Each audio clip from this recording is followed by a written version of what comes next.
Oui,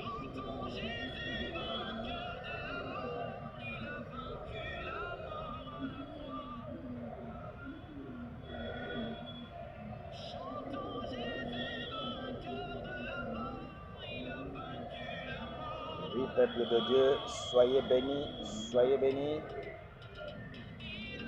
Je vous bénis dans le nom précieux de notre Seigneur Jésus-Christ. Alléluia. Seigneur notre Dieu, nous sommes encore reconnaissants. Saint-Esprit de Dieu, assiste-nous, parle-nous, ouvre notre intelligence. Au nom puissant de Jésus. Amen. Oui, bien-aimés, nous voici encore pour notre rendez-vous avec les cours des principes de la foi. Et c'est notre troisième leçon où se situe la foi. Où se situe la foi. Praise the Lord. Alléluia. La fois passée, nous avions parlé de sortes de foi. Et nous avons dit qu'il y a des sortes de foi.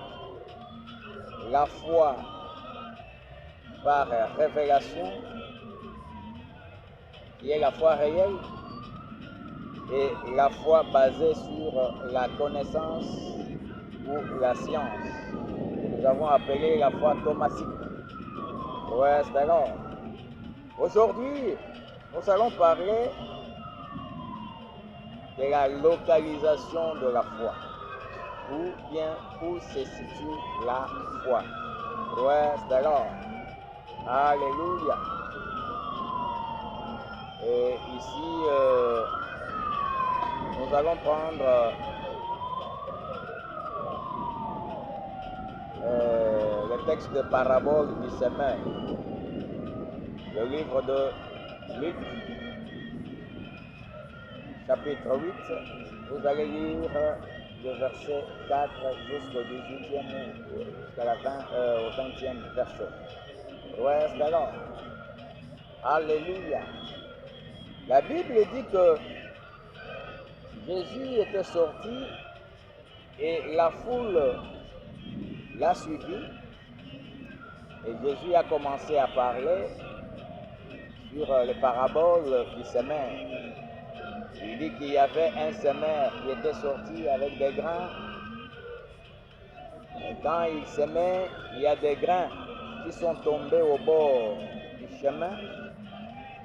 Et les passants ont piétiné. Et les oiseaux sont venus, ils ont emporté ou ils ont mangé ces grains. Et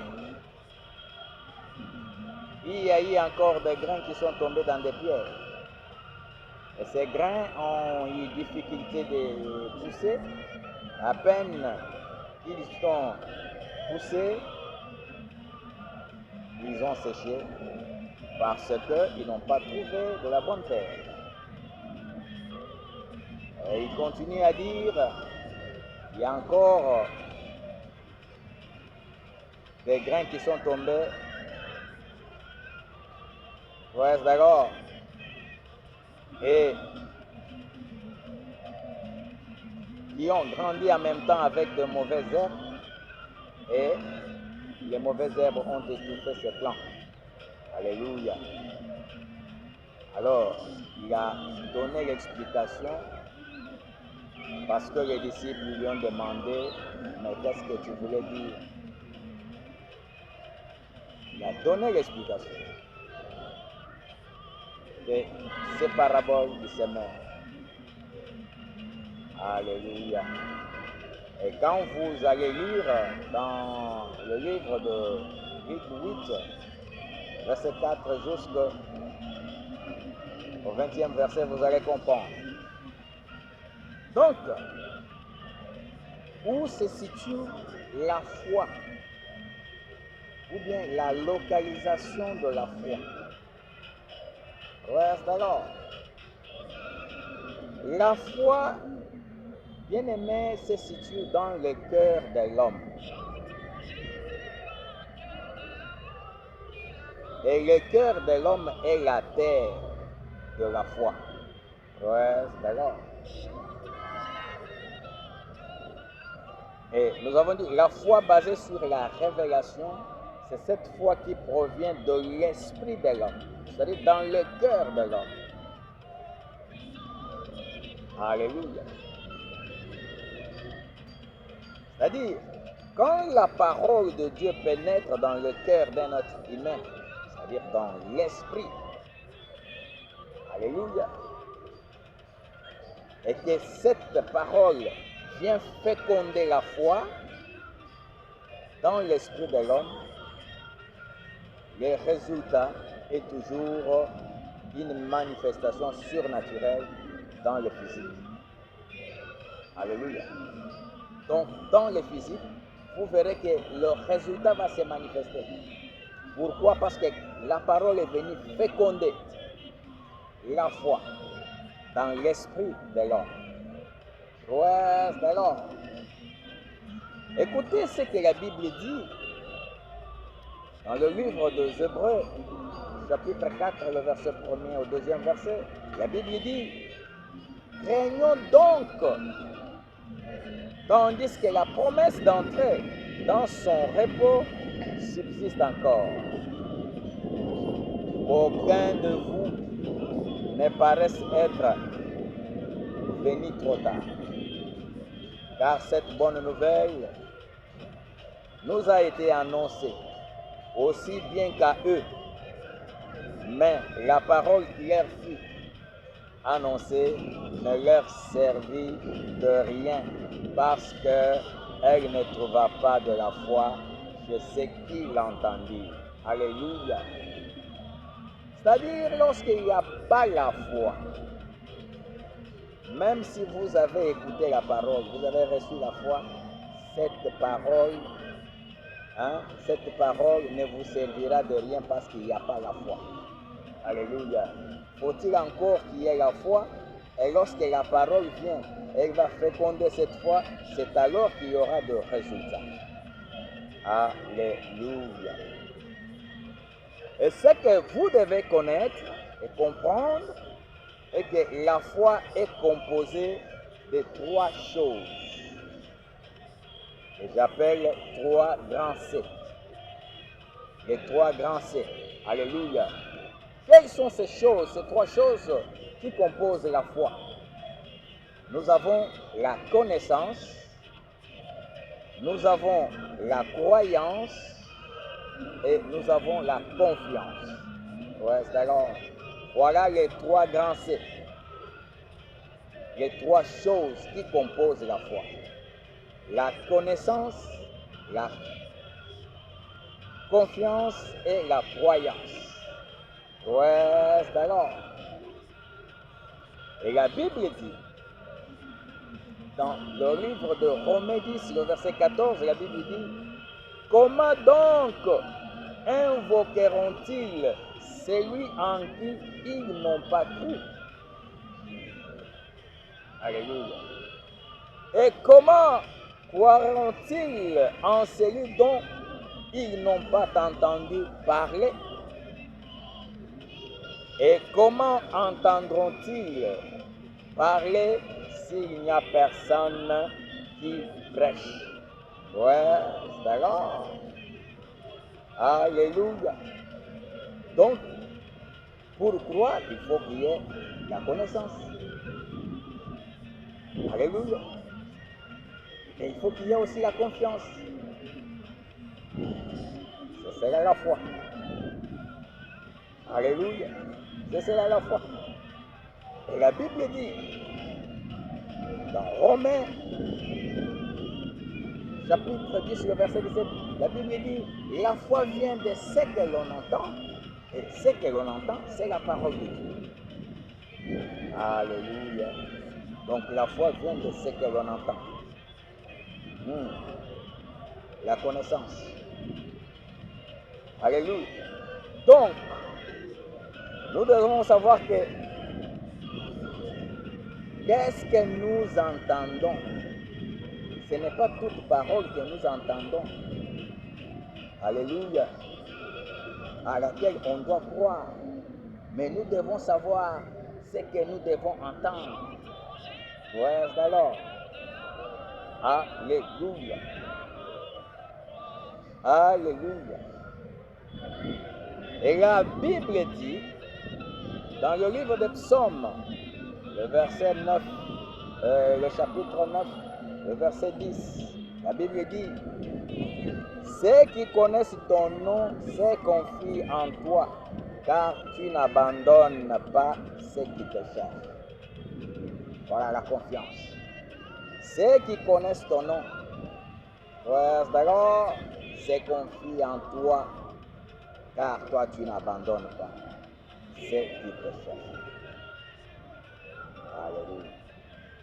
Bien-aimé, la foi n'est pas aveugle. La foi voit. Et c'est par la révélation qu'elle voit.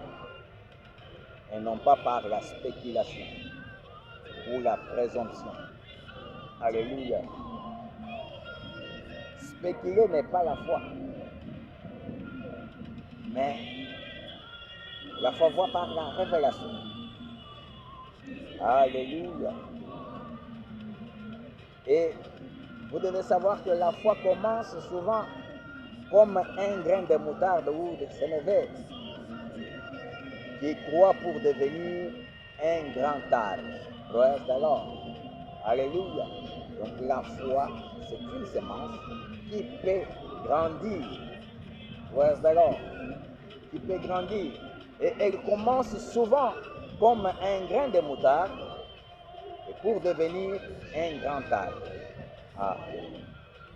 Mais comment est-ce qu'on peut concevoir la foi? Comment concevoir la foi? Nous avons 3 phases pour la conception de la foi. La première phase, c'est le transfert. C'est la phase du transfert. La phase du transfert n'est autre que le temps de la conception de la parole. C'est-à-dire, lorsque vous avez entendu la parole, vous avez accepté la parole. Et vient la deuxième phase que nous appelons l'incubation, qui n'est autre que la période d'attente. Lorsque vous avez reçu la parole et vous commencez à attendre, à croire en cette parole pour qu'elle se réalise, cette période-là, c'est la période que nous appelons l'incubation. Et la troisième phase, c'est la manifestation. Alors, donc, le temps de la naissance de la parole à laquelle vous avez cru, lorsqu'elle donne maintenant le résultat, c'est ce que nous appelons la manifestation. Alors, alléluia. 3 phases dans la conception de la foi. Hein? Et ce n'est pas n'importe quel cœur qui peut concevoir la foi. Il n'y a qu'un cœur honnête et sincère pour concevoir la foi. C'est ce que Jésus a essayé d'expliquer dans les paraboles du semeur. Alléluia. Il dit, les semences qui sont tombées dans la bonne terre. Alléluia. C'est comme quelqu'un ailleurs qui a un bon cœur. C'est ça, un bon cœur, un cœur honnête qui reçoit la parole et qui la met en pratique. Alors, alléluia. Et un cœur honnête et sincère, c'est un cœur qui est vide d'offense, vide d'injustice, vide d'amertume et vide d'insulte. Et celui-là, c'est le cœur qui peut concevoir la foi. Alléluia. Parce que vous devez savoir que la parole de Dieu, elle porte la vie en elle. La parole de Dieu, c'est une sémence. Comme toute sémence porte la vie en elle, ainsi, la parole de Dieu est une sémence. Ouais, alors, elle a besoin de vos entrailles pour croître ou grandir. Et les entrailles, c'est tout simplement le bon cœur. Alléluia. Alléluia. Les bons cœurs. C'est ça ce que nous appelons les entrailles. Ouais, alors. Bien-aimés, voilà pourquoi beaucoup de chrétiens aujourd'hui, ils sont sans foi. Chrétiens mais sans foi. Ce que nous appelons les chrétiens incrédules. Ouais, alors, aussitôt, ils entendent la parole de Dieu, ils reçoivent la parole de Dieu, mais à cause des soucis, des inquiétudes, ils perdent la foi. Ouais, alors.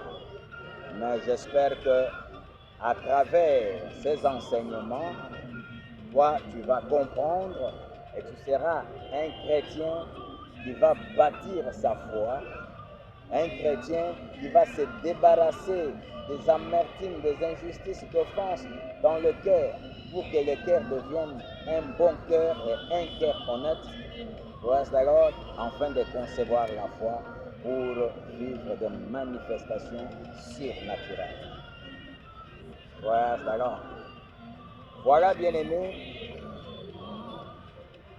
ce que nous avons à partager où se situe la foi, ou bien la localisation de la foi. Et maintenant que tu comprends que la foi réside dans le cœur de l'homme, dans l'esprit, maintenant que tu es éclairé, j'espère que tu vas, n'est-ce pas, commencer à vivre dans la foi. Parce que la Bible dit, le juste vit par la foi. Ouais, alors, je sais que tu es béni. N'oubliez pas de partager avec les autres. Et n'oubliez pas, n'est-ce pas, de faire des commentaires, de nous envoyer vos questions, vos préoccupations. Que Dieu vous bénisse. À nous revoir à la prochaine pour une nouvelle leçon, un nouveau cours. Soyez bénis.